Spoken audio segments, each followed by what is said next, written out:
2 minggu lalu kita menyapa satu orang dengan yang lainnya, menanyakan makanan kesukaannya, namanya, lalu menanyakan apa yang bisa saya doakan.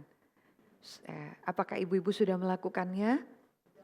2 minggu ini masih ingat 2 orang yang itu yang Anda doakan? Ingat ya, ini kan kita bukan main-mainan. Kita betul-betul waktu menyapa orang itu, apa yang saya bisa doakan buat kamu 2 minggu itu namanya boleh saudara ingat. Ya, saya bersyukur orang yang saya doakan selamat. Ada Ibu Pasca di sini ya. Ya, kakak nggak ikut ya Ibu ya. Kakak nggak ikut hari ini ya. Ada Ibu Gesi, beberapa yang sudah lama tidak datang, kita sungguh bersyukur ya. Bapak Ibu, Ibu-ibu yang dikasih Tuhan. Mari kita tundukkan kepala, kita akan membaca bagian firman Tuhan, kita sama-sama mau berdoa.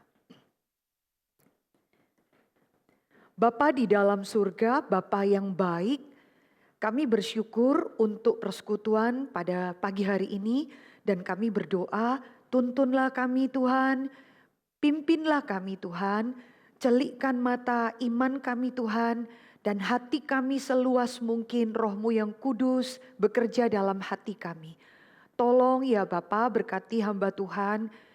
Tuhan berjaga di mulut bibirnya, dia hanya boleh mengatakan apa-apa yang Tuhan ingin katakan, sehingga tidak menjadi batu sandungan. Tolonglah kami ya Tuhan, jemaat-Mu dengan rendah hati terbuka di hadapan Tuhan, telinga dan hati seorang murid Tuhan untuk sekali lagi belajar kebenaran firman-Mu. Terima kasih Bapa, Engkau yang memuaskan dahaga jiwa kami Tuhan. Inilah kami milik-Mu, berkatilah kami di dalam perenungan firman Tuhan. Di dalam nama Tuhan kami Yesus Kristus, Juru Selamat kami berdoa. Amin. Ibu-ibu, kita sampai di bagian yang kelima dari 10 Courageous Women ya. Tidak kronologis, tapi kita melihat ada perempuan-perempuan yang berani, yang courageous, sekali lagi. Not just only brave ya. Brave itu setiap orang seperti sesuatu yang bawaan dari lahir atau karakternya. Tapi courageous adalah keberanian-keberanian mendesak pada saat yang urgent. Orang yang kita pikir ini gak mungkin berani. Tapi dengan iman kita melihat dia berani melangkah mengambil keputusan-keputusan yang sangat krusial dalam hidupnya. Ini yang kita bahas dalam 10 Courageous Women. Yang lainnya ada banyak, saya waktu persiapan materi ini juga melihat, wah banyak sekali. Belum bahas tentang Hulda, belum Yoseba, ya, yang mungkin bagi kita jarang sekali kita dengarkan. Ya kiranya Tuhan boleh memberkati kita untuk melihat perempuan-perempuan yang mungkin dianggap sekilas bahkan tidak penting di dalam Alkitab. Ya itu ada artikel The Forgotten Women ya. Perempuan-perempuan yang dilupakan di dalam Alkitab ya. Namanya ada yang disebut cuman sekali, ada yang gak disebut, tapi luar biasa iman mereka. Nah sekarang kita berhenti di dalam Deborah. Mari ibu-ibu kita buka bagian Hakim-Hakim ya. Hakim-Hakim pasal yang keempat, bagian yang cukup panjang ayat 1 sampai dengan ayat yang ke-16. Ya, ayat 1 sampai dengan 16 kita akan baca ini bergantian. Ya, saya baca lalu minta tolong Pak Iwan ayat kedua, ya. Saya ayat ketiga, Bapak Ibu begitu seterusnya. Jadi ibu-ibu ayat pertama, Pak Iwan ayat kedua, saya ketiga, balik lagi begitu ya. Silahkan Bapak Iwan lebih dahulu ayat pertama. Hakim-Hakim pasal 4 ayat 1 sampai 16, demikian firman Tuhan. Setelah Ehud mati, orang Israel melakukan pula apa yang jahat di mata Tuhan. Lalu Tuhan menyerahkan mereka ke dalam tangan Yabin, Raja Kanaan yang memerintah di Hazor. Panglima tentaranya ialah Sisera yang diam di Haroset Hagoyim.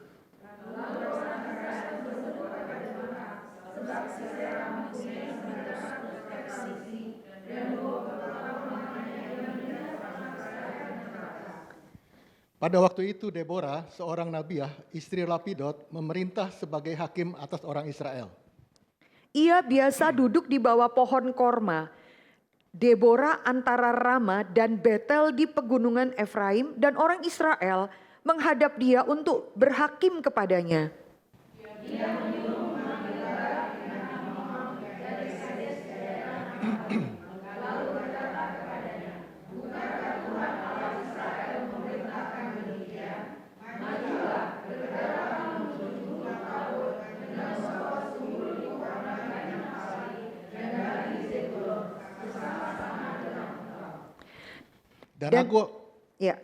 Dan aku akan menggerakkan Sisera, panglima tentara Yabin, dengan kereta-keretanya dan pasukan-pasukannya menuju engkau ke sungai Kison, dan aku akan menyerahkan dia ke dalam tanganmu. Jawab Barak kepada Deborah, jika engkau turut maju, aku pun maju. Tetapi jika engkau tidak turut maju, aku pun tidak maju.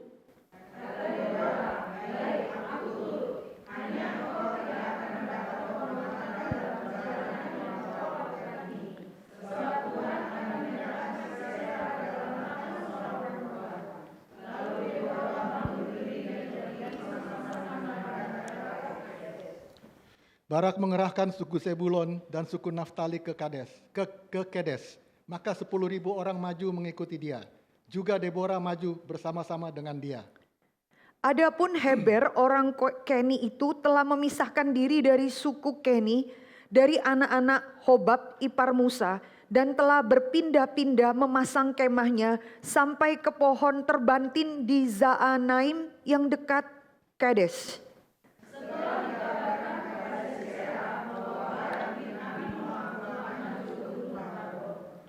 Dikerahkannyalah segala keretanya, 900 kereta besi, dan seluruh rakyat yang bersama-sama dengan dia, dari Haroset Hagoyim ke sungai Kison.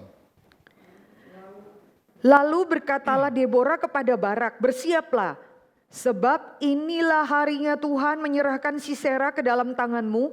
Bukankah Tuhan telah maju di depan engkau?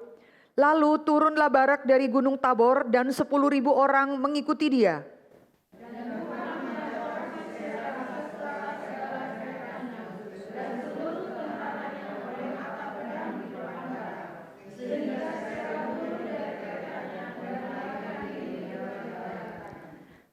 Lalu Barak mengejar kereta-kereta dan tentara itu sampai ke Haroset Hagoyim.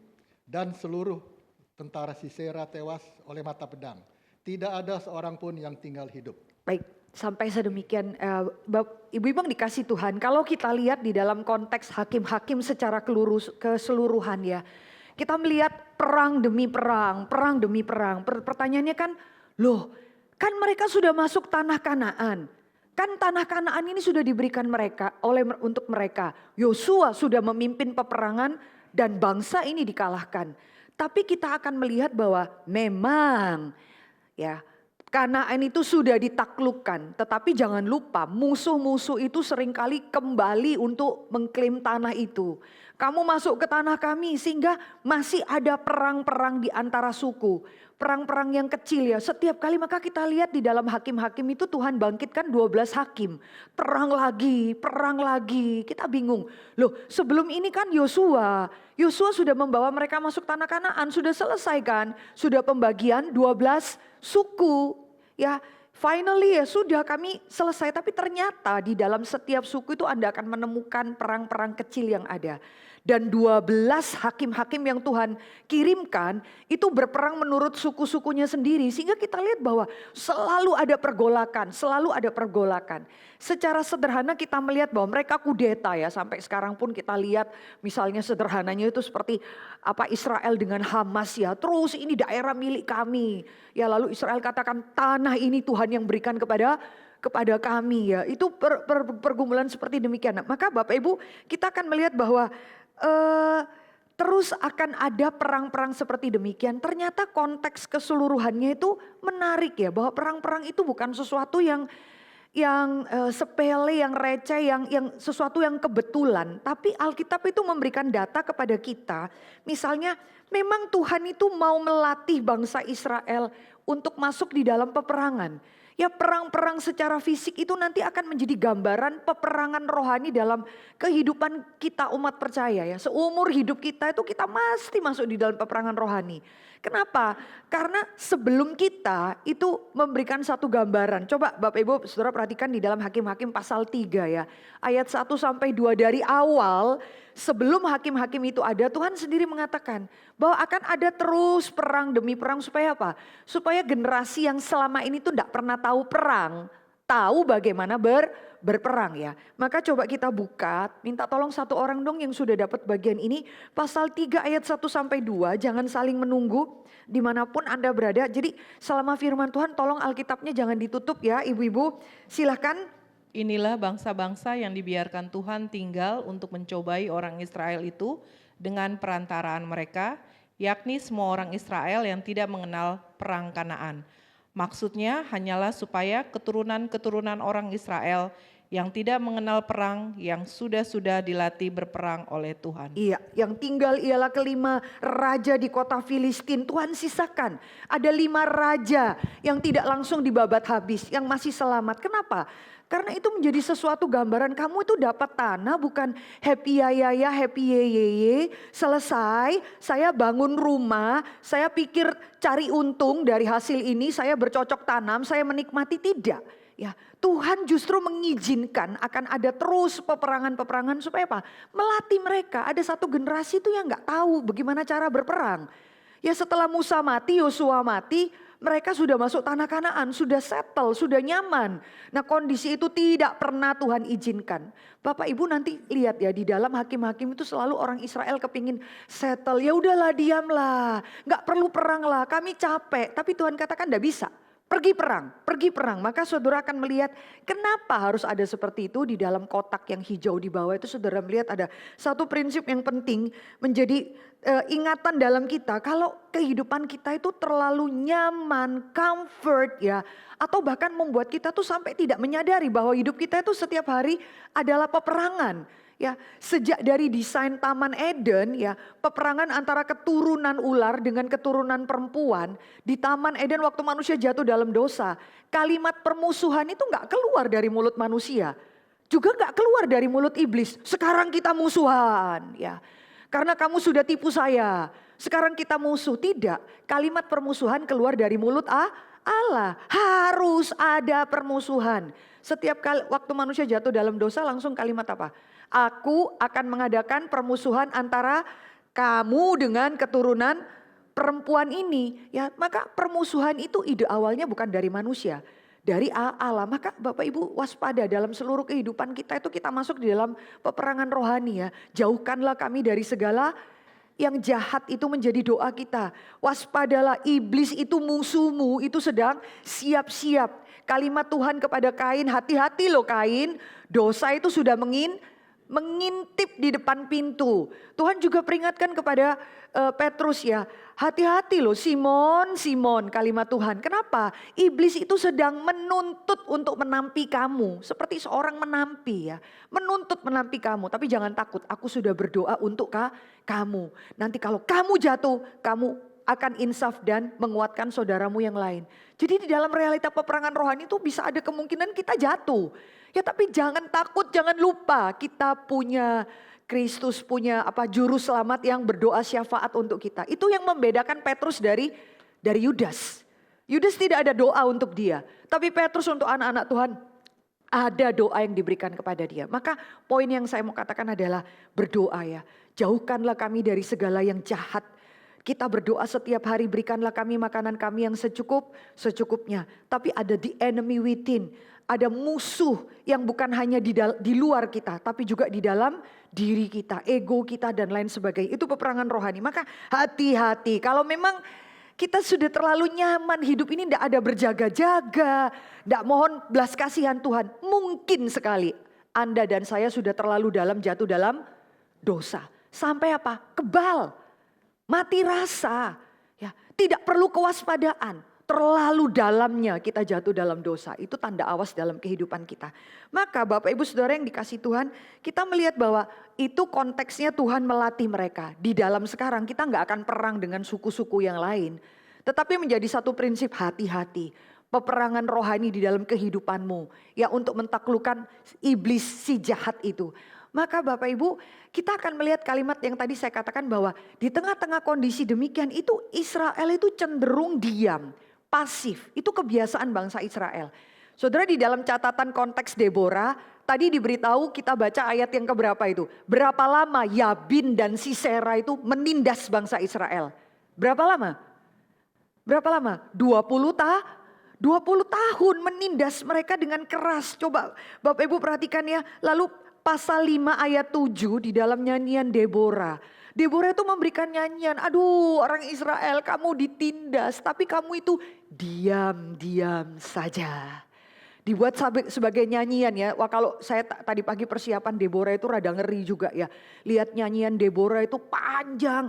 Itu kadang-kadang ada nuansa creepy ya, horor. Kalau ibu-ibu baca nyanyiannya itu bersifat ya memang in konteks perang ya. Jadi kita denger nyanyian kayak gini kayak kadang-kadang kalau kita nggak tahu konteksnya perang itu kayak cruel ya. Kayak brutal gitu. Wah, membunuh, menaruh patok apa itu kayu di pelipisnya siapa itu Sisera, serem dan itu dinyanyikan. Nyanyian, tapi ingat itu dalam konteks perang. Maka dalam konteks perang itu saudara coba lihat. Boleh baca pasal 5 ayat 7. Deborah bilang apa? Hai Israel, kondisi Israel itu seperti apa? Baca dong, baca ya. Penduduk pedusunan.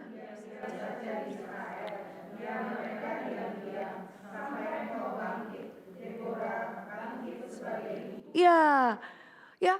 Deborah bangkit. Kenapa? Sebelum ini mereka diam-diam saja. Ya sudahlah, capek lah. Kenapa? Yabin itu bukan nama raja.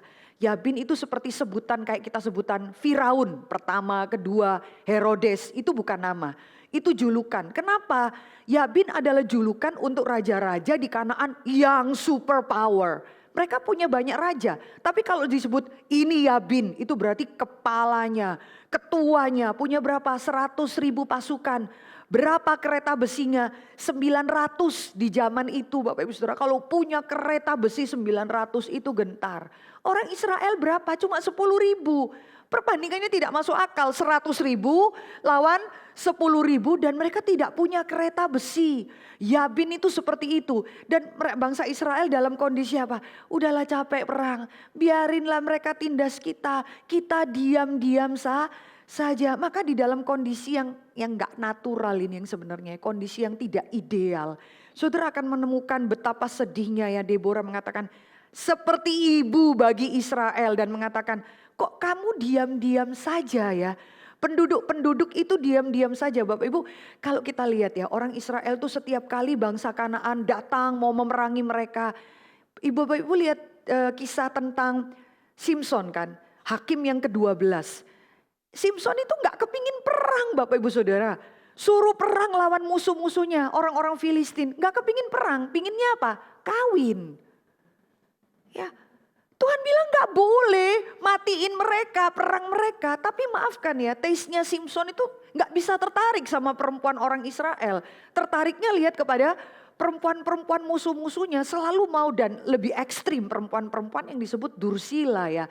Perempuan-perempuan yang tidak baik, kita gak habis ngerti ya ada pahlawan iman yang taste-nya itu seperti itu ya. Ada tafsiran katakan ya memang keturunan dari keturunan dari ular itu, keturunan dari Kain itu terkenal tanda kutip mandat budayanya luar biasa. Peralatan perang, make up, fashion gitu ya. Lalu keturunan dari perempuan ini yang penting cinta Tuhan, baik-baik sehingga kurang bersolek, membosankan. Ibu-ibu perhatikan ya bolak-balik yang saya cerita kapan lalu ya, Rahab ya. Bangsa Israel itu termehek-mehek itu selalu gak bisa jatuh cinta, gak gampang jatuh cinta. Lihat perempuan-perempuan Israel selalu jatuh cintanya lihat apa? Perempuan Moab, Filistin, gampang banget jatuh cinta. Maybe they are so eksotis mungkin, gorgeous, whatever gitu ya, berdandan sana sini dan tahu bagaimana trik-trik untuk menjatuhkan pria-pria yang takut akan Tuhan. Maka selalu kita lihat pergi perang, gak mau Tuhan, saya mau bersahabat dengan mereka. Pergi perang, gak mau Tuhan, saya mau kawin dengan mereka. Saya bahkan mau punya keturunan dari musuh-musuh saya. Itu menyedihkan hati Tuhan. Maka Tuhan sengaja membuat supaya apa? Terjadi konflik Simson dengan musuh-musuhnya dengan masalah istri dan lain sebagainya. Alkitab katakan tangan Tuhanlah yang mendesak supaya ada konflik seperti demikian. Karena kalau nggak diberikan seperti itu, susah. Simpson nggak akan mau perang, Bapak Ibu Saudara. Maka kondisi seperti demikian. Nah, hati-hati ya di dalam kehidupan iman kita, kadang-kadang kita sudah sibuk di dalam pekerjaan, mengurus anak, rutinitas hidup kita nggak berjaga-jaga. Ya sudahlah, hidup seperti ini. Hati-hati Bapak Ibu Saudara. Maka kalau kita lihat konteksnya juga pola di hakim-hakim itu ada satu kebiasaan. Bapak Ibu perhatikan kotak-kotak warna biru dan kotak yang kuning itu menunjukkan satu difference sekali. Nanti di rumah baca, di hakim-hakim itu selalu terjadi pola ya. Itu tulisan itu Bapak Ibu baca baik-baik, nanti di rumah waktu kita nggak banyak untuk itu. Ada satu pola, pertama ya, itu bangsa Israel hidup di dalam kondisi nyaman, lalu mereka jadi tidak taat pada Tuhan. Nah itu putar-putar begitu, bangsa Israel tidak taat pada Tuhan, kemudian Tuhan itu menyerahkan mereka kepada musuh-musuhnya. Entah Moab, Filistin, ya bangsa-bangsa kafir itu memang Tuhan bangkitkan. Perangi mereka. Karena orang Israel tuh kalau waktu perang lebih gampang ingat Tuhan. Waktu nyaman bye-bye, itu enggak orang Israel. Anda dan saya juga begitu ya. Waktu kita sakit itu, wah saya enggak minta banyak Tuhan. Anak saya sembuh aja Tuhan, saya enggak minta banyak. Itu saja nasar saya. Tuhan kalau suami saya sembuh, kalau anak saya sembuh. Itu waktu ketakutan itu kita gampang, aku enggak minta apa. Tapi waktu anak kita sembuh, diri kita sembuh, suami kita sembuh. Kita enggak tertarik sama sekali sama Tuhan. Wow banyak yang kita minta. Kalau bisa jalan-jalan lagi Tuhan. Kalau bisa bangun rumah lagi. Kalau bisa mobilnya nambah. Kalau bisa. Ya Tuhan itu menjadi second opinion buat kita. Maka Israel tidak taat, Tuhan kirim musuh-musuh. Lalu waktu Tuhan kirim musuh-musuh, Israel itu akan berseru. Nah itu setiap hakim-hakim tuh kayak begitu Bapak Ibu Saudara. Tuhan lepaskan kami. Lalu Tuhan kirim Yefta. Tuhan kirim Deborah juga ya. Pasal berapa itu? Pasal 4 itu cerita Deborah bukan? Tadi yang kita baca mereka berseru, Tuhan kirim hakim-hakim. Lalu yang kuning saudara lihat, Tuhan membangkitkan hakim pembebas. Ya, Tuhan membangkitkan hakim pembebas, lalu Israel dalam kondisi aman lagi. Lalu kalau kondisi sudah aman, wah itu selalu tantangan terbesar Israel menjadi tidak taat lagi. Lihat kanan kiri, lalu mereka jatuh di dalam dosa. Nah itu terus sekali. Nah spesial untuk Deborah, Anda akan menemukan pola demikian, tapi leg yang di kuning. Nanti baca baik-baik ya. Baca komparasi ayat yang saya tuliskan ini di bagian kuning, itu saudara tidak menemukan kalimat Tuhan membangkitkan Deborah sebagai hakim atau pembebas. Enggak ya. Hanya cerita ada seorang hakim, ada seorang nabiah seperti Deborah. Tapi tidak ada kalimat aktif Tuhan yang membangkitkan nabiah dan hakim ini. Kenapa seperti itu? Ibu-ibu kita lihat memang di dalam zamannya Deborah itu zaman yang tidak ideal ya. Tidak seperti ini. It is not supposed to be. Bukan seperti ini. Tetapi kita lihat bahwa ya memang tidak ideal. Tidak ideal kalau perempuan itu memimpin. Tidak ideal kalau perempuan itu kemudian ada di depan. Tapi kita melihat pengharapan yang Tuhan berikan. Ya memang ini desain tidak ideal. Tapi di dalam ketidakidealan pun Tuhan bisa memakai. Dan di dalam cerita Deborah itu Tuhan memakai perempuan-perempuan yang kita sama sekali nggak kenal siapa dia. Ya Tuhan memakai Deborah di situ. Maka ingat ya di dalam kondisi kita lihat gereja yang tidak ideal, keluarga yang tidak ideal, kita menemukan maafkan misalnya laki-laki yang kita bilang tidak terlalu aktif, tidak bisa menjadi imam, tidak ada inisiatif ya. Tidak ada kerinduan mengambil inisiatif melindungi keluarga atau membawa kepada Tuhan. Tuhan izinkan loh. Tapi ingat ya, ini tidak bisa dijadikan doktrin, ya sudahlah laki-laki tidak usah mimpin, perempuan saja. Tidak, karena tidak ada ini kalimat Tuhan membangkitkan Deborah. Jadi ada kondisi yang memang tidak ideal. Tapi menariknya dalam kondisi yang tidak ideal tuh tangan Tuhan itu begitu ajaib. Ya tangan Tuhan begitu ajaib, mari kita melihat dinamika di dalam pergumulan hakim-hakim pasal 4 ini ya. Dinamika itu kreativitas Allah itu luar biasa. Ibu-ibu kalau perhatikan ya, hakim-hakim pertama, kedua, ketiga itu manly banget ya.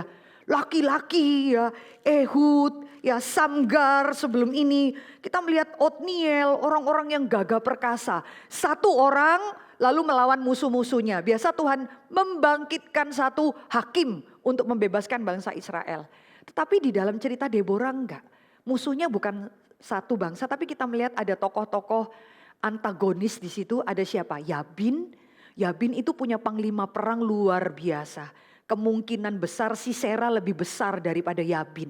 Karena apa? Kalau Sisera mau pergi perang, satu kota itu akan membela Sisera. Jadi bukan cuma tentaranya ya, rakyatnya juga mau ikut perang. Jadi otoritas Sisera itu luar biasa. Lalu melawan bangsa Kanaan. Nah, penyelamatnya siapa? Enggak satu.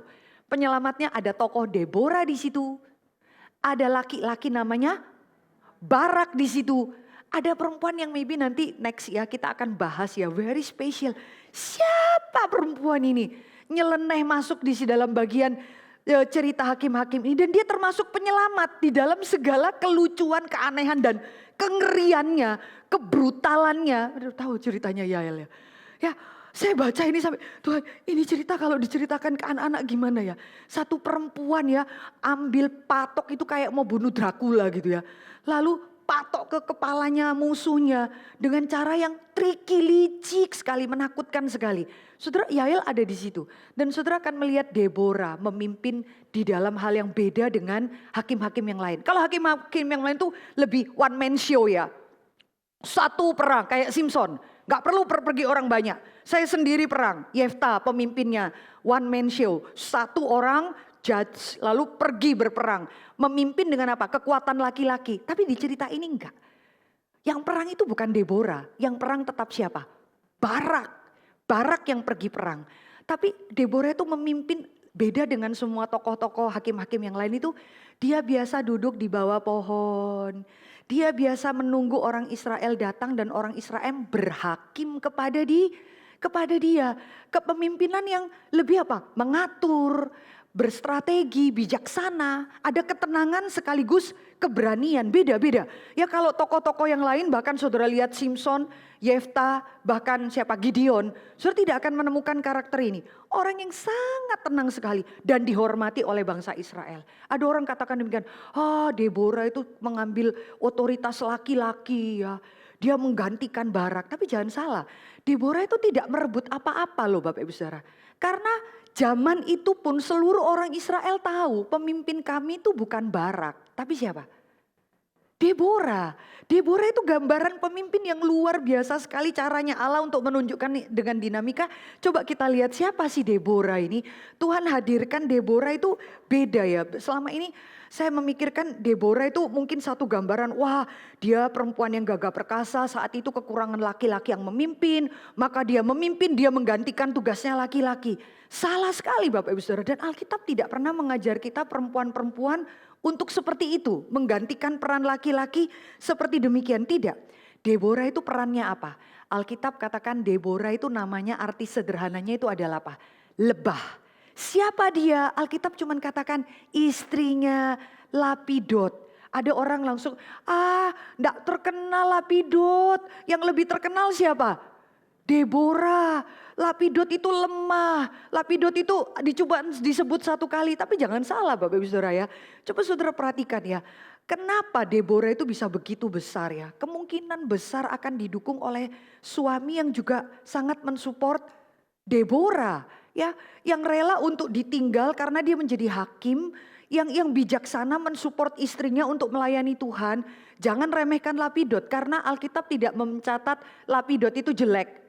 Alkitab mencatat Deborah ini istrinya Lapidot, ya selesai. Kalau netral ya netral. Kalau Alkitab tidak beritahu yang jahat, jangan kita keluar tafsirkan yang jahat. Lemah ini diganti sama Deborah. Enggak selalu demikian loh ibu-ibu. Nah saudara lihat dia tuh seperti lebah. Aduh kalimat itu indah dan tidak kebetulan. Tahu kita pola kerjanya seekor lebah? Tahu ya? Lebah itu tidak pernah mengambil sesuatu untuk dirinya sendiri. Lebah itu selalu bekerja untuk apa? Untuk ratunya. Dia mengambil segala sesuatu itu untuk dia tahu untuk ratu lebah atau untuk apa? Kembali ke dalam komunitasnya. Dia ambil serbuk sari yang paling baik, tidak pernah cicip untuk dirinya sendiri. Dia selalu yang paling baik, paling manis dia akan serahkan kepada ratu dan komunitasnya, baru dia mengikuti. Baru dia menikmati. Saya kadang-kadang pikir nama yang bagus ya. yang memang cocok dengan karakternya, tidak kebetulan. Nabiah, Deborah yang disebut lebah itu adalah nabiah. Orang yang apa? Menyampaikan pesan Tuhan ya. Otoritasnya luar biasa. Dia terima pesan Tuhan sampai dia bisa katakan, tolong kasih tahu sama Barak, panggil Barak. Wah, dia bisa panggil Barak yang saat itu adalah panglima perang di Israel. Otoritasnya luar biasa. Dia adalah seorang nabiah menyampaikan pesan dan dia begitu murni. Tuhan katakan A, ya Deborah sampaikan A. Tuhan katakan Sisera akan diserahkan kepada kamu Barak. Jangan takut, pergilah perang. Bahkan nanti Sisera akan dipukul oleh perempuan. Itu semua yang disampaikan oleh Deborah itu otoritasnya benar dari Tuhan. Dan saudara akan melihat dia adalah seorang hakim perempuan. Menarik ya. Orang-orang Israel tahu kalau kami dapat masalah, kami dapat pergumulan, masalah ekonomi, masalah sosial, ya masalah politik, masalah-masalah ketidakadilan, mereka cari Barak. Tidak, carinya siapa? Deborah, mencari nasihat dan arahan. Karena apa? Menarik, kita melupakan bahwa selain dia nabiah dan hakim, Alkitab juga mengatakan mentalitas Deborah itu apa? Mama-mama sejati. Seorang ibu, aduh kita tahu ya, kita juga kalau saudara di budaya di dalam suku kondisi ya sebenarnya semua culture lah, entah itu Batak, Chinese, ya Jawa, kita punya gambaran ibu-ibu yang mungkin masih konvensional, yang kuno, ya, yang kalau anaknya sakit dia mati-matian berjuang supaya nggak sakit. Dia tahan supaya anak sembuh, suami sembuh, nanti kalau semua keluarga sehat semua baru dia boleh sakit. Dia mengatur segala sesuatu. Hati seorang mama-mama itu, seorang ibu ya, itu orang Israel nyanyikan ini loh. Ya, penduduk diam, tidak ada yang mau pergi perang. Lalu siapa? Deborah itu ibunya Israel. Menarik ya. Jadi perempuan ini agung sekali Bapak Ibu, ibu-ibu yang dikasih Tuhan. Orang Israel tuh menghormati dia sebagai apa? Hakim. Kami ada konflik masalah keluarga, kami datang pada Deborah. Menarik ya. Deborah itu sebagai gambaran seorang ibu yang apa? Mengayomi anak-anaknya. Tahu ya, ibu yang mengayomi anak-anaknya, kalau bisa anaknya makan lebih dulu dia nggak makan. Ibu yang mendidik, ibu yang memberikan teguran. Kamu salah, ibu yang sebetulnya ibu-ibu yang paling baik itu yang tidak akan pilih kasih. Nah gambaran itu diberikan kepada Deborah. Yang saya sendiri kemudian baru menghayati itu ketika persiapan. Agung sekali perempuan ini. Dia dikenal sebagai seorang ibu yang mengatur, yang mengayomi. Maka figur ibu seperti ini menarik. Kemungkinan besar Deborah itu tidak punya anak. Kemungkinan besar. Gak ada data. Suaminya Lapidot, tidak ada data. Anaknya siapa, keturunannya siapa. Tapi dia adalah nabiah, Tuhan bilang apa? Biasa duduk di bawah pohon, orang Israel antri. Seperti Musa ya. Seperti gambaran Musa yang Jethro bilang kepada Musa. Kamu ini mau menghakimi orang Israel seperti ini gak bisa. Kamu harus kumpulkan, didik beberapa orang. Supaya apa? Membimbing mereka, 70 orang. Jadi tugasnya itu begitu luar biasa.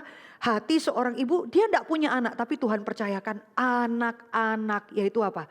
Bangsa Israel yang dia layani.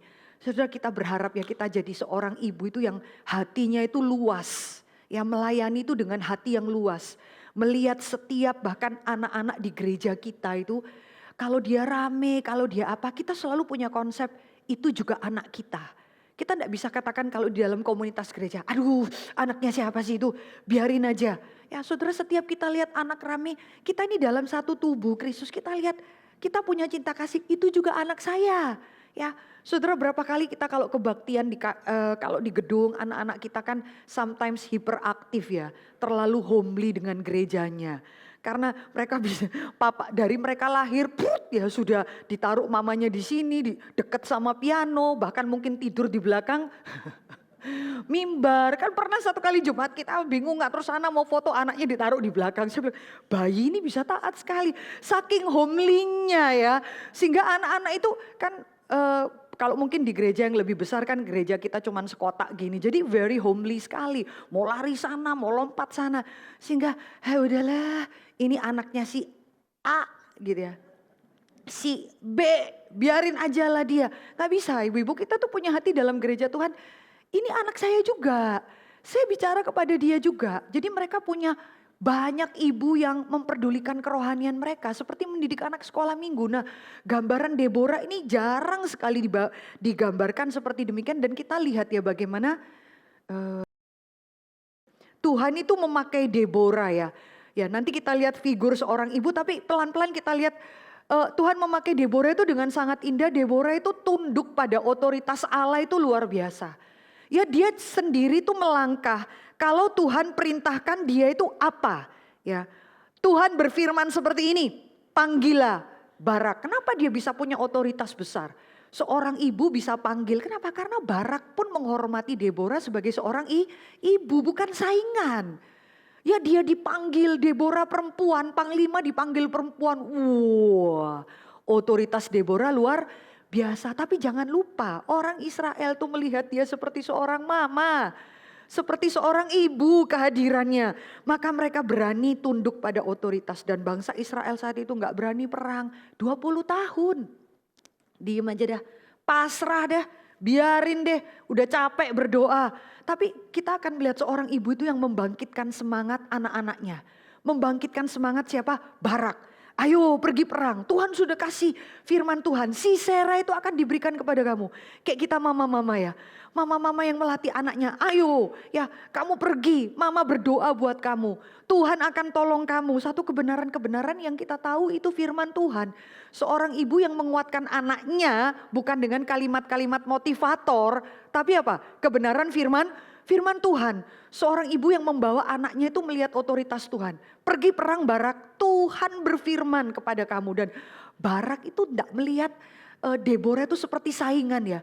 Aduh, seluruh orang Israel itu nyanyi loh, memuji siapa? Deborah. Aduh, yang perang padahal siapa? Barak. Lalu kemudian Barak itu menjadi insecure. Kenapa? Karena Deborah itu membawa diri dalam komunitas itu sangat baik. Sehingga laki-laki itu gak perlu insecure dengan Deborah. Kenapa? Hati seorang mama, seorang ibu, dan dia tegur. Ya kalau kamu gak pergi perang, ya oke, kamu pergi perang. Tapi jangan lupa, you will lose your honor. Kamu akan kehilangan kehormatan kamu. Karena Tuhan akan menyerahkan Sisera kepada seorang perempuan gitu ya. Menyerahkan Sisera kepada seorang perempuan. Siapa perempuan itu? Deborah. Hah? Siapa perempuan itu? Deborah. Masih separuh Deborah masih. Siapa perempuan itu yang Deborah bilang kalau kamu yang kalimat ya, kamu enggak mau pergi perang, ya oke, kamu akan kehilangan kehormatanmu dan Tuhan tetap akan berikan Sisera. Dia akan dikalahkan oleh bangsa kita. Diberikan kepada tangan siapa? Yael, kok masih Deborah? Kita kadang-kadang mikir ini nama ini perempuan ini Deborah ya. Bisa demikian mikirnya tanpa sadar. Tapi kita lihat tidak. Deborah itu betul-betul membawa diri dengan baik dan dia memberikan teguran ya. Jika engkau turut jawab Barak kepada Deborah. Saudara ini kalimat kayak seorang anak sama mamanya ya. Aku enggak berani perang, kalau mama pergi perang baru aku mau pergi perang. Kalimat seorang anak ya. Dan Deborah itu membawa diri dengan baik ya. Ini kan saudara rasa seperti anak dah ya. Kayak anak bilang, jika engkau turut maju, aku pun maju. Tetapi jika engkau tidak turut maju, aku pun tidak maju. Kata Deborah, baik aku turut. Ya, saya akan jagain kamu, saya akan ikut kamu. Tetapi dia juga memberikan tanda kutip teguran ya. Yaitu apa? Hanya engkau tidak akan mendapat kehormatan dalam perjalanan ini yang engkau lakukan. Sebab Tuhan menyerahkan Sisera ke dalam tangan perempuan.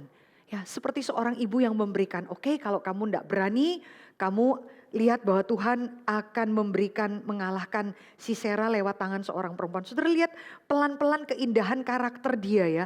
Karena kita akan melihat bahwa Deborah itu tidak kalimat seorang ibu yang maaf ya, mama modern yang kecapean lihat anaknya penakut. Lalu bilang, aduh gitu aja gak bisa sih gitu ya. Masa kamu gak percaya Tuhan sih? Ya maafkan ya kadang-kadang kita lihat ya cara parenting mama-mama sekarang itu gak biblical sekali ya. Kalimat-kalimat yang keluar itu teguran tapi teguran yang meruntuhkan. Bukan teguran yang memulihkan atau membangun. Saya pergi ke satu keluarga, maafkan ibu-ibu ya, jadi harus ceritain ini. Sambil kita cerita anaknya itu nonton televisi terlalu dekat. Ya misal dia panggil, Matthew jangan terlalu dekat. Gitu ya. Lalu anaknya malah makin dekat. Si ibunya ini jengkel kan lagi ngobrol dengan saya. Akhirnya dia bilang apa? Terus, dekat aja terus. Cium itu TV. Loh gini. Ngerti ya? Anda itu tertawa mungkin pernah gitu loh ya kira-kira. Pernah ya. Jadi apa teguran-teguran yang maafkan yang melecehkan. Nyinyir. Menyindir gitu ya kira-kira ya. Ya sudah kalau enggak jatuh aja sekalian jatuh. Lah kalau anakmu jatuh kamu yang nangis. Ya. Nah ada orang tuh lucu ya. Kita kalau lihat kalau anak itu lari-lari gitu ya. Ada satu orang teman kami itu bule dia bilang. Please stop ingat perjanjian kita. Ini pergi ke kafe bukan pergi ke tempat lari-lari. Tidak boleh lari-lari. Sit down properly ya. Diatur gitu. Tapi kalau kita mama-mama kadang-kadang maafkan itu memang budaya Asia dengan Eropa itu kayak gitu. Anaknya lari-lari. Kami ya memang waktu di Bali ya di kafe baru mau makan si mamanya itu teriak. Lari terus, lari gitu ya. Patah kakimu baru lari. Beda banget ya. Aduh gitu ya kira-kira. Mau patah baru rasa gitu. Anaknya berhenti cuman sebentar. Ayo lari lu, patah kakimu ya patah. Kayak gitu. Jadi kita pikir itu apa ya kalimatnya mama-mama yang kecapean ya. Mama-mama yang keletihan, mama-mama yang teguran sambil membuang seluruh sampah dalam mulutnya. Tapi kita kan melihat bahwa tidak. Deborah itu membawa Barak itu untuk lagi melihat bahwa yang utama itu bukan saya, juga bukan kamu. Tapi ternyata Tuhan menyerahkan Israel itu kepada Yael. Menarik ya. Dia tidak ada kalimat itu mau menghina Barak di situ. Enggak. Ya dia mau mengajak Barak itu untuk melihat pekerjaan Tuhan. Dia juga tidak mengambil posisi Barak. Karena apa? Dia cuman menemani Barak. Yang perang nanti siapa? Tetap Barak. Dan Barak itu melakukan tugasnya dengan baik. Ada Deborah di situ enggak, tapi saudara jangan gambarkan Deborah ini susah ya cari gambar di Google Deborah itu hampir semua Deborahnya bawa pedang ya. Deborahnya gagah perkasa ya, tapi saya lihat kalau Alkitab catat yang pergi mati-matian perang coba saudara baca Ibu Lilit baca pasal 4 ayat 15 sampai 16 ya. Lihat saudara lihat di situ Deborah berjibaku kaciat, lalu horor seperti itu enggak ada loh. Yang berjibaku saat itu coba Ibu baca untuk kita. Iya. Lalu Barak mengejar kereta-kereta dan tentara itu sampai ke Haroset Hagoyim. Dan seluruh tentara Sisera tewas oleh mata pedang. Tidak ada seorang pun yang tinggal hidup. Iya ya, saudara akan melihat bahwa siap Barak pun apa melakukan tugasnya dengan baik. Dia perang and it is done. Ya jadi di sini tetap kita akan lihat manly dia ya. Hati dia itu benar-benar seorang ibu yang di belakang. Kita ngelihatnya itu bukan suatu perdebatan yang menghina Barak. Penakut kan, sekarang penakut ada perempuan yang jadi pemimpin. Enggak gitu. Tetap kita akan melihat akhirnya Barak itu menjalankan tugas yang Tuhan berikan kepada dia. It is done. Selesai. Properly. Ya, dan kita akan melihat Bapak Ibu bahwa di dalam nyanyian Hakim, nanti di dalam nyanyian Deborah, coba buka Alkitab. Itu seringkali Deborah kelihatan lebih diutamakan daripada Barak. Sampai kita lupa bahwa pasal 5 itu coba ibu-ibu perhatikan. Ini susahnya ya kalau saudara buka di HP, kalau gini kan langsung kelihatan konteksnya ya. Itu saudara lihat yang nyanyi itu siapa aja? Coba pasal 5 ayat 1. Iya. Yang nyanyi siapa? Yang nyanyi 2 orang. Barak dan Deborah. Cuman karena kita seringkali terlewatkan kita pikir yang nyanyi ini Deborah. Jadi ibu-ibu nanti baca di rumah ya. Nyanyiannya panjang dan horor. Jadi ini bentuknya nyanyian. Bayangkan pada waktu mereka perang. Selesai perang menyanyikan lagu yang begitu panjang dan beda sekali dari nyanyian Hana, Miriam, Maria, nanti kira-kira kalau di rumah baru ngerti ya. Nyanyinya itu memang kalau saudara tahu orang pergi perang ya. Orang-orang Romawi kalau pergi perang itu mereka mesti bawa genderang ya. Boom, itu membangkitkan semangat. Atau orang-orang itu berteriak, hurrah, lalu mereka nyanyi tertentu ya. Pernah lihat tentara-tentara yang lari, lalu mereka nyanyi ya. Lalu nyanyi sepanjang jalan. Itu apa? Memberikan semangat. Ada beberapa nyanyian-nyanyian itu yang lucu ya. Yang lucu untuk memberikan semangat kepada mereka. Ada nyanyian-nyanyian yang memberikan semangat. Nah kira-kira nyanyiannya seperti itu. Dan nyanyinya apa? Sama-sama. Yang nyanyi adalah Barak dan Deborah. Maka saudara akan melihat Deborah itu menempatkan diri sebagai seorang ibu. Kehadirannya itu sebagai seorang ibu. Ya dia nabi, ya dia hakim. Tapi dia bukan hakim yang seperti panglima perang. Enggak.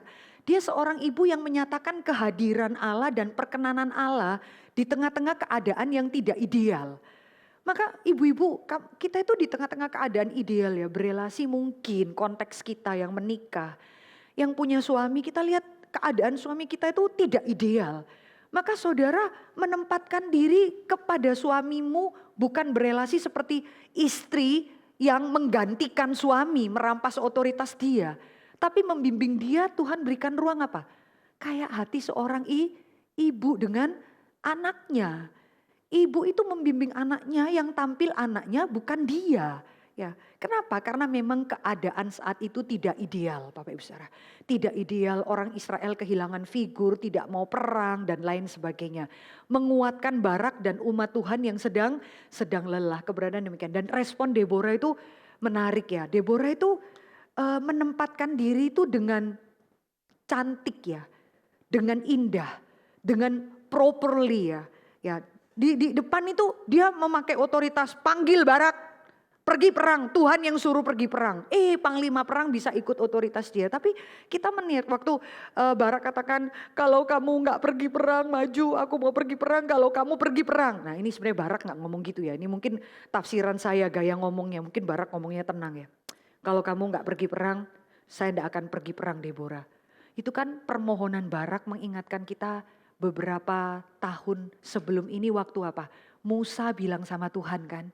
Di dalam Keluaran pasal 33. Pernah baca enggak? Permintaannya mirip sekali. Tuhan, jangan suruh aku berangkat pergi memimpin bangsa ini. Jikalau engkau tidak berjalan bersama-sama dengan kami. Jikalau engkau tidak menyertai kami. Maka aku juga tidak akan mau pergi berjalan. Pernah baca ayat ini? Menarik ya. Kehadiran Deborah saat itu. Bangsa Israel melihatnya seperti kehadiran Tuhan. Ini ibu yang luar biasa.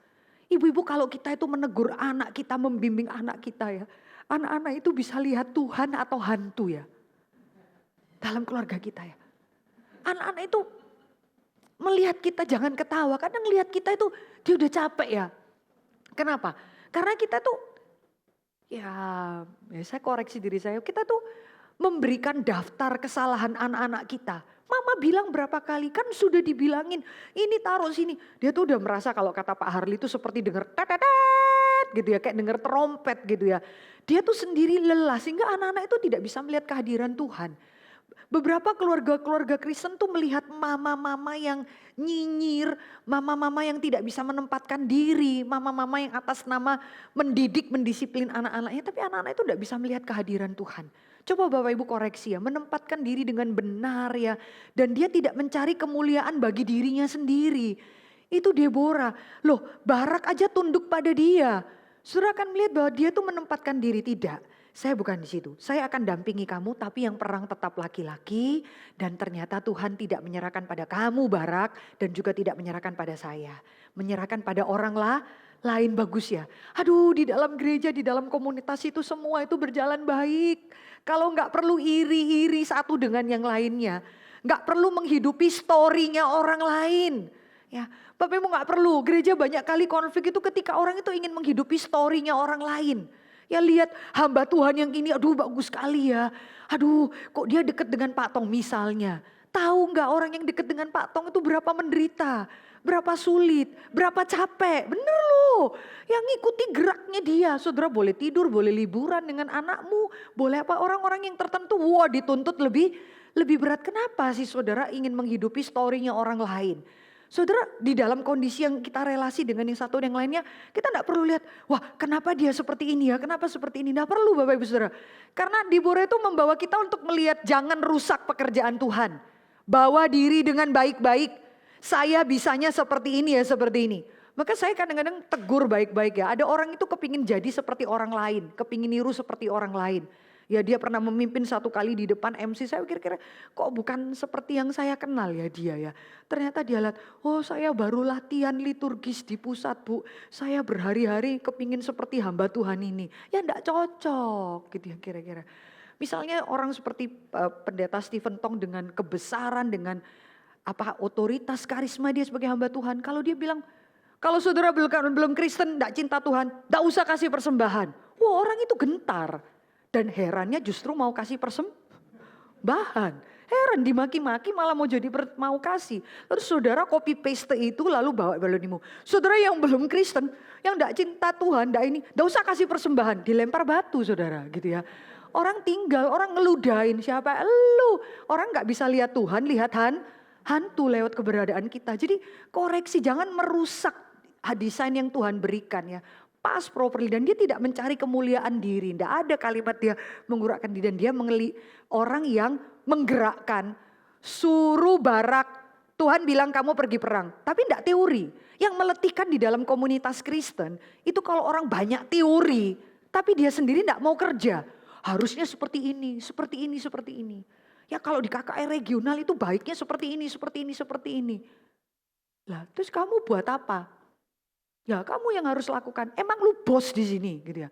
Lalu kita semua itu pelayan kamu, bawahan kamu. Ini yang merusak Bapak Ibu Saudara. Kalau Deborah itu tidak, saya suruh kamu pergi perang, tapi saya juga bukan penonton. Saya yang ada di sana. Mungkin kereta saya bersejajar dengan Barak, atau kereta saya di belakang. Tapi saya ada dengan semua 10.000 laki-laki semua. Yang perempuan cuman Deborah. Can you imagine that? Sisera waktu pergi perang, terluka dia. Kayak gambaran Goliat dulu. Gak habis pikir waktu Daud seorang diri pergi perang sama dia. Anjing kah aku, marah dia. Kok kirim satu bocah gak cocok jadi panglima perang, lebih cocok dari anggota BTS gitu ya. Pipi merah, lalu gak bawa apa-apa. Sakit hati dia. Siapa kamu? Nah itu Goliat ya, lihat anak kecil tapi jangan lupa itu laki-laki. Sekarang Sisera panglima perang yang sudah menaklukkan 20 tahun punya 900 kereta besi. Lalu lihat, ada perempuan mama-mama di situ juga ikut perang. Wah, dia langsung kira ini menghina saya. Tapi di situ kita lihat ya, kita nggak tahu detailnya saat itu seperti apa. Tapi yang pasti Alkitab hanya mencatat Barak lah yang menggunakan pedang dan menghancurkan seluruh Sisera. Alkitab catat demikian ya, melibatkan diri. Jadi orang seperti itu Bapak Ibu Saudara. Jadi kalau ada orang bilang, ya orang tuh kutip kata-kata Pak Tong, who say, who pay. Tapi itu kan just a half of truth memang. Ya Bapak Ibu Saudara, lalu ada orang katakan, ya sudahlah, never say and then never pay ya. Ya nggak usah ngomong lah, ya sudah lah kalau kamu mau seperti itu. Susah nanti kalau punya ide disuruh jalankan lebih dulu. Itu kan memurnikan kita. Kamu kalau punya ide kamu sudah berdoa belum? Kamu kalau punya ide sudah diuji waktu belum? Jangan orang tuh kalau punya ide tahu busa ya. Busa sabun tuh loh Bapak Ibu Saudara. Ayo gerumus. Lalu apa? Ditiup angin aja bablas angin nih. Tapi seneng lihat busanya. Saudara sudah diuji waktu belum? Kamu sudah korban apa untuk idemu itu? Kamu sudah lakukan apa? Dan Deborah mengatakan, saya perintahkan kamu perang. Dan kamu minta saya ikut, saya pun ikut di dalam peperangan ini. Orang-orang yang seperti demikian, responnya itu baik, benar. Dan menjadi penolong dalam pelayanan. Karena kita lihat akhirnya di dalam catatan Ibrani 11 ayat 32. Yang dipuji sebagai pahlawan iman, Barak. Bukan Deborah. Coba satu orang ibu baca untuk kita. Lamsio baca untuk kita. Tidak usah foto-foto. Baca dulu. Nanti kalau kamu foto saya begini. Baca. Ibrani nak. Baca. Ibrani pasal 11 ayat 32. Coba saudara lihat tempat yang diberikan di situ itu menarik ya. Diberikan kepada siapa? Enggak dipuji loh Deborah oleh Tuhan. Yang dipuji siapa? Tetap Barak. Kenapa bisa demikian ya? Ibrani pasal 11 ayat 30 mana? 2. Silakan Lamsio. Ibu Lamsio.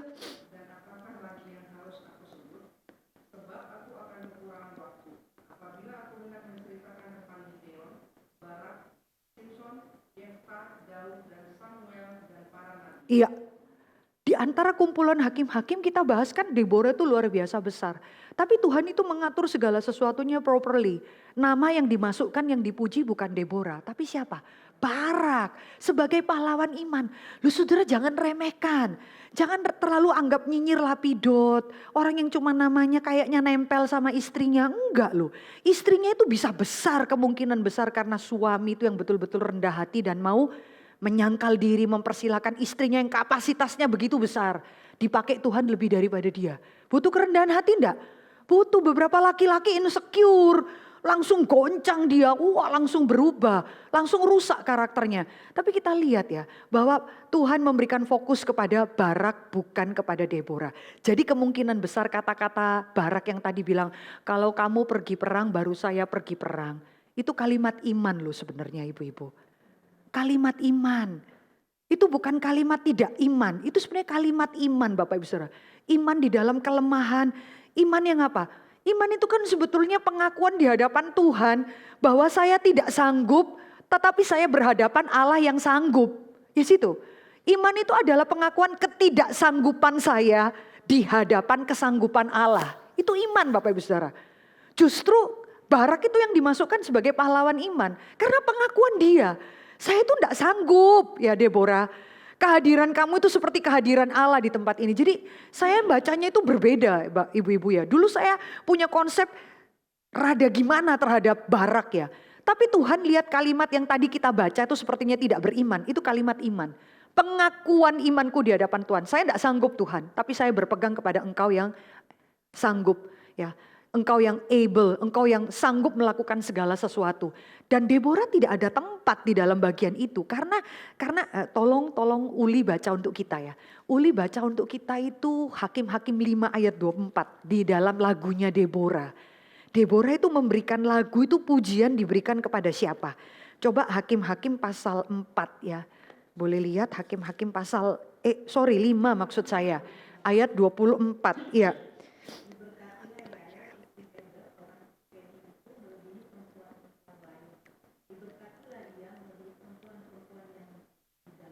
Bagus ya. Yael diberkatilah kamu. Ya, istri Heber siapa itu? Orang Keni siapa itu? Kalau Bapak Ibu perhatikan ya, ini sepertinya kebetulan loh. Coba lihat baca ayat yang ke-11. Uli baca ayat 11 lagi. Adapun pasal 4 ayat 11. Sebelum ini yang tadi kita baca ya. Suruh lihat ya, lucu humor tingginya Tuhan itu loh, menghadirkan Yael. Coba perhatikan, baca 11. Adapun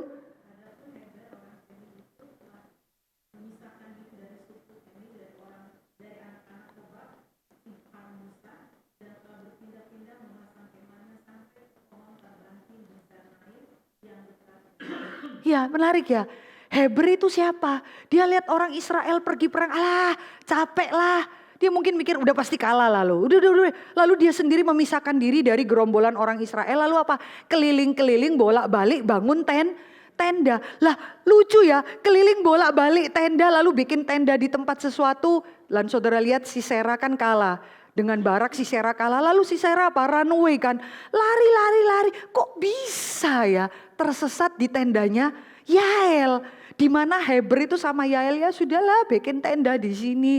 Lalu Sisera lari, dia pikir perempuan ini enggak penting lah perempuan. Lalu tolong kasih saya sudah kalah perang. Ya beri saya minum. Menarik ya. Ini Tuhan pakai pahlawan-pahlawan yang dipuji. Hai Yael, kamu melebihi semua perempuan-perempuan di kemah Israel. Bahkan lebih daripada siapa? Lebih dari Deborah kan. Deborah perempuan di situ. Deborah bilang apa? Puji bukan dirinya.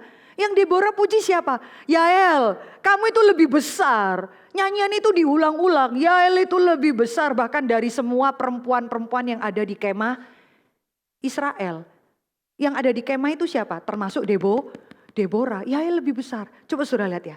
Itulah bijaksananya Tuhan, courageous woman itu di situ. Bagaimana mentaklukkan seorang musuh yang beringas 20 tahun. Dengan cara itu yang womanly banget, yang femininity banget, yang gak mungkin laki-laki lakukan. Coba saudara lihat hospitality-nya mama-mama. Iya kan? Hospitality-nya mama-mama. Apa? Oh, kamu kalah perang ya. Masuk ke tendanya. Aduh, berikanlah aku minum. Mama banget kan. Bukan dikasih air minum, susu. Pernah baca enggak? Nanti di rumah baca ya. Dibikinkan susu, kasih minum susu, si Sera yang beringas, kekenyangan minum susu. Lalu mungkin orang kalau minum susu apa?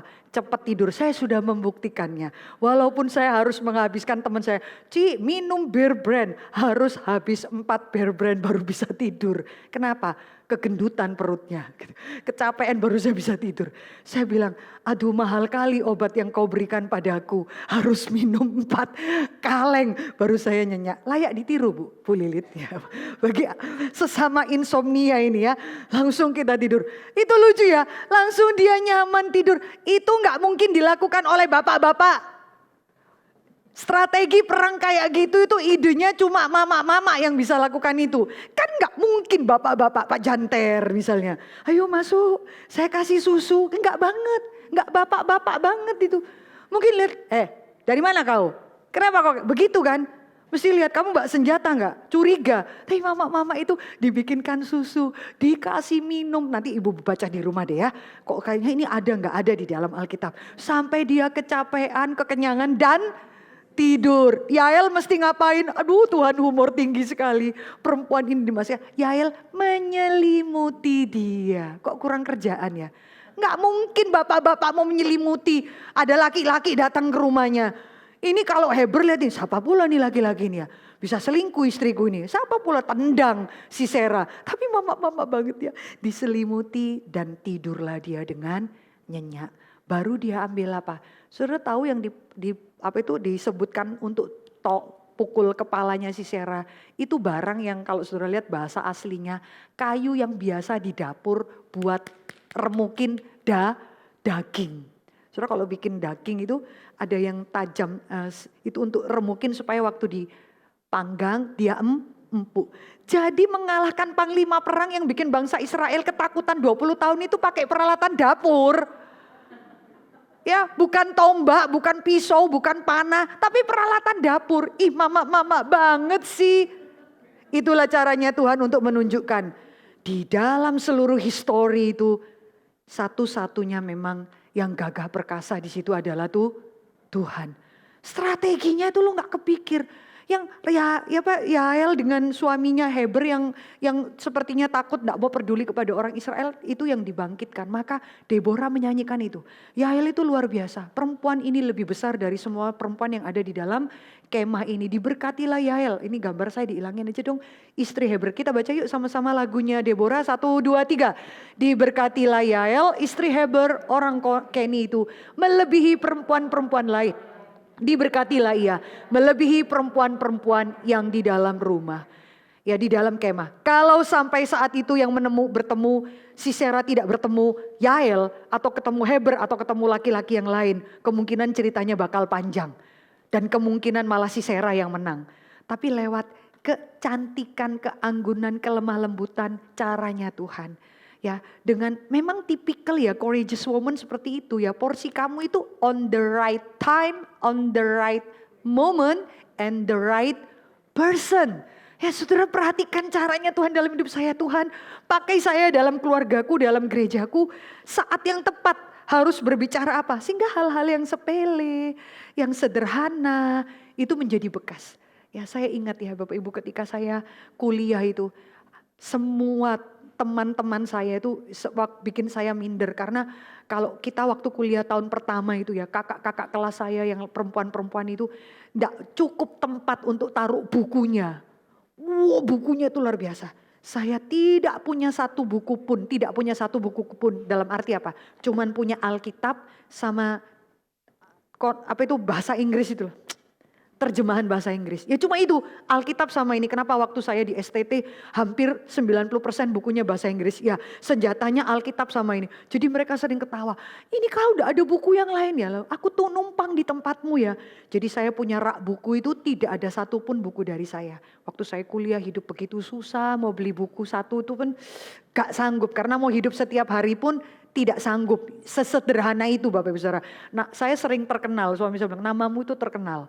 Karena kalau di tempat kami awal bulan November nama saya belum Mercy belum bayar gitu. Selalu terkenal karena setiap kali orang masuk, lu lagi yang belum bayar, cukup terkenal saat itu ya. Jadi saudara perhatikan hal yang sederhana ketika apa? Seorang ibu di tempat kami, seorang ibu asrama, dia memberikan kepada saya Louis Berkhof versi Inggris, bahasa Inggris tentang doktrin Allah. Ya, saya sampai tuliskan namanya di situ. Dia katakan, Messi, dia masih pelo-pelo ya, pakai ini buat kamu. Kamu juga harus belajar baca. Hal yang sederhana seperti itu yang dia lakukan, it means a lot for me, Bapak Ibu Saudara.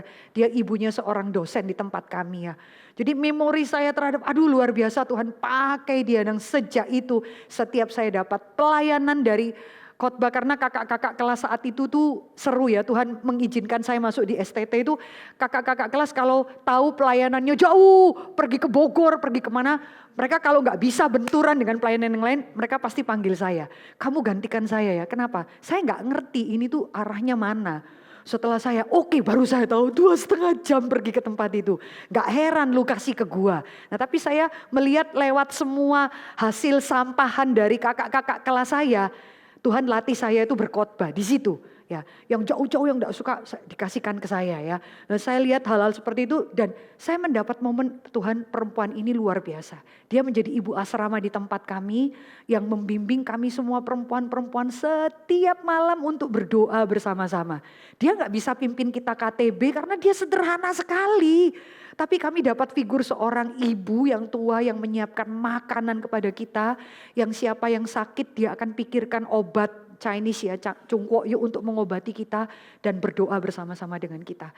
Dia sisihkan ibu janda ini uangnya, siapa mahasiswa yang tidak punya buku, salah satunya saya. Dia berikan kepada saya. Dan itu yang dia lakukan. Sedikit ya Bapak Ibu Saudara.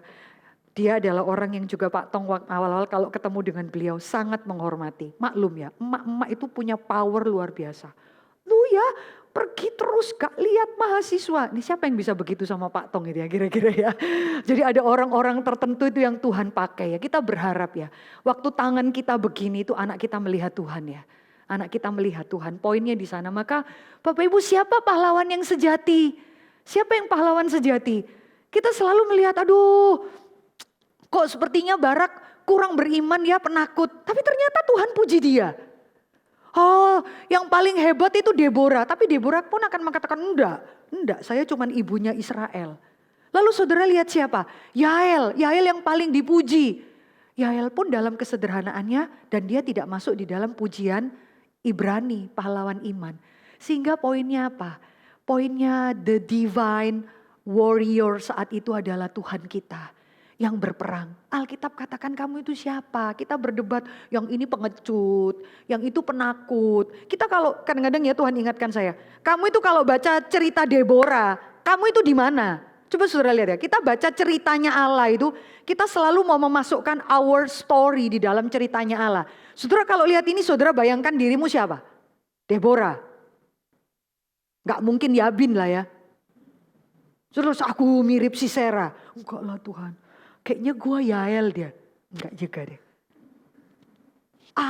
Kayaknya saya Deborah. Aduh berasa ketinggian banget ya. Tuhan aku mirip Barak. Kadang-kadang Tuhan ingatkan. Kagak Mercy. Kamu itu adalah. Tahu gak? Orang Israel yang pengecut itu loh. Yang penakut 20 tahun gak mau pergi perang. Ya itu lebih mirip kamu. Bisa ngerti mau saya? Kita kalau lihat story itu selalu mencocokkan diri dengan hero-nya. Selalu kita itu kepingin jadi hero. Kayak saudara lihat film-film Korea ya. Saudara itu bisa membayangkan dirimu gitu ya. Bucin banget. Tapi saudara bilang, kalau dapat Hyun Bin ya pasti bucin lah kira-kira ya. Kayak gitu saudara menempatkan dirimu di dalam story itu. Coba saudara lihat story-nya Daud dan Goliat. Saudara bayangkan dirimu siapa? Hampir setiap kita bayangkan, bukan Goliat ya? Enggak lah. Gue kayak Daud, please deh, don't be GR. Kita kagak mirip Daud sekali. Kita lebih mirip orang Israel yang sembunyi di balik gunung, yang ketakutan 40 hari itu loh. Nah itu kita. Atau ya itu saya. Menghidupi ceritanya Tuhan. Bisa ngikuti? Kita kan sibuk siapa ya hero di sini. Tuhan bilang hero sejati itu adalah demikianlah Allah pada hari itu menundukkan Yabin Raja Kanaan di depan orang Israel, dan kekuasaan orang Israel kian keras menekan Yabin Raja Kanaan sampai mereka melenyapkan Yabin Raja Kanaan itu. Siapa the true divine warrior, divine hero here? Tuhan sendiri. Tuhan punya cara. Masuklah dalam gereja Tuhan, dalam persekutuan, hidupi panggilan kita. Kalau kamu jadi Deborah, please jangan kepingin jadi Barak.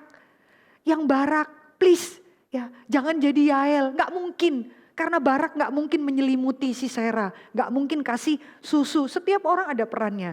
Dan ingat baik-baik kita menghidupi panggilan Tuhan dengan benar dalam hidup kita. Jangan kepingin mengganti otoritas kamu menguasai suamimu. Jelek, rusak. Ya, kalau bahkan suamimu terlalu lelet, terlalu lambat, kamu merasa mengeluh banyak hal. Please, jangan rampas otoritas dia. Ya sudah kalau gini, ya kamu kepala, jangan lupa saya leher. Ya, leher itu berkuasa mengarahkan kemana kepala lihat. Lu jangan sombong ya, kepala, aku lehernya ya. Kita enggak bisa gitu, saudara. Kita merusak desainnya Tuhan dan jadi jelek sekali. Kesian ya. Diberkatilah suami-suami yang boleh mendapat dalam keluargamu seorang istri dengan mentalitas Deborah. Seorang ibu ya. Tidak apa-apa, saudara. Tuhan memberikan gambaran seperti itu di dalam hidup. Diberkatilah gereja kita kalau setiap kita punya mentalitas hati seorang ibu, mengutamakan, memberikan semangat orang lain bertumbuh. Seorang ibu gak akan iri anaknya lebih terkenal dari dia. Seorang ibu itu gak akan, kok bisa keturunanku lebih terkenal dari aku? Gak ada. Itu ibu yang aneh bin ajaib atau kelainan jiwa. Depresi. Tapi mentalitas ibu, orang lain lebih utama dari saya. Kira Tuhan memberkati kita. Kita masuk di dalam doa.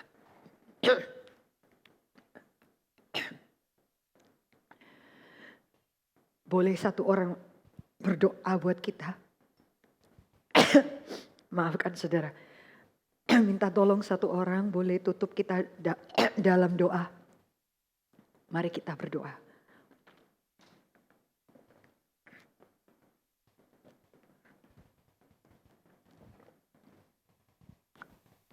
Bapa di dalam surga, kami mengucap syukur ya Tuhan untuk firman-Mu yang baru saja disampaikan dari hamba-Mu Aris Mercy.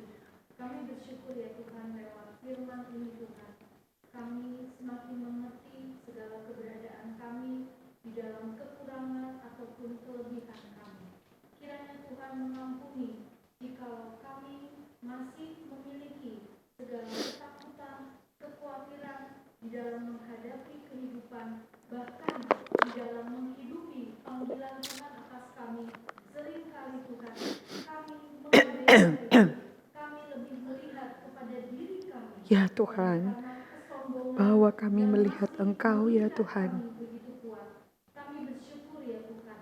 Ya Tuhan, Kami dapat berkatilah kami Tuhan. dalam kehidupan kami. Benar Tuhan. Bahwa di dalam hidup kami sampai waktu Tuhan memanggil kami, kami terus hidup di dalam peperangan-peperangan rohani. Ya Tuhan. Baik yang berasal dari dalam diri kami sendiri ataupun dari sekitar kami, dari setiap aspek kehidupan kami.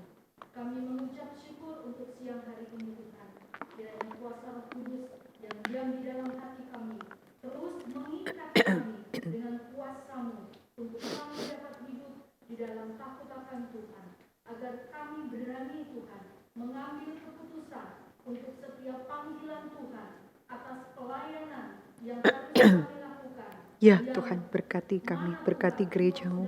Tuhan bangkitkan hati seorang yang punya hati seorang ibu. Benar Tuhan. Kiranya Tuhan kami bisa mengembalikan talenta itu Tuhan sesuai dengan Tuhan berikan, dan Tuhan kembali memberikannya Tuhan berlipat-lipat Tuhan.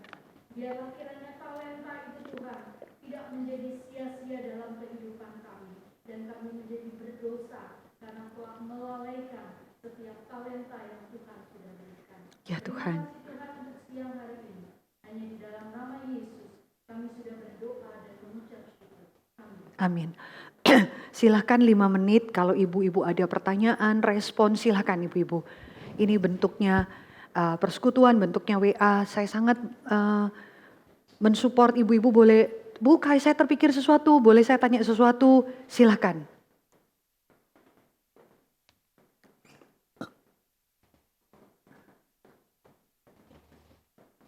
Tidak ada ya?